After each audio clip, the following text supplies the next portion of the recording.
আজ আমি বানাচ্ছি পনির ভুর্জি। এর জন্য প্রথমে 200 গ্রাম মতো পনির নিয়ে হাত দিয়ে ম্যাশ করে রেখেছি। এরপর একটা কড়াইয়ে সাদা তেল গরম করে 1 চামচ গোটা জিরে দিয়ে দিয়েছি।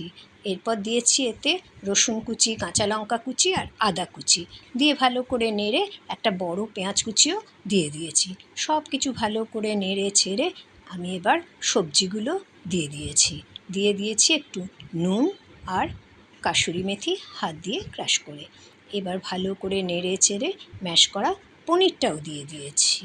কিছুক্ষণ নেড়ে একটু হলুদ, একটু কাশ্মীরি লঙ্কা গুঁড়ো দিয়ে ভালো করে নেড়ে চেড়ে একটু ঘন দুধ দিয়ে দিয়েছি 1/2 কাপ মতো। সেটা দিয়েও কিছুক্ষণ নেড়ে চেড়ে একটু টমেটো সস দিয়ে দিয়েছি। টমেটো সস দিয়ে কিছুক্ষণ নেড়ে রেডি হয়ে গেল টেস্টি পনির ভুর্জি। গরম ভাতের সঙ্গে অপূর্ব লাগবে।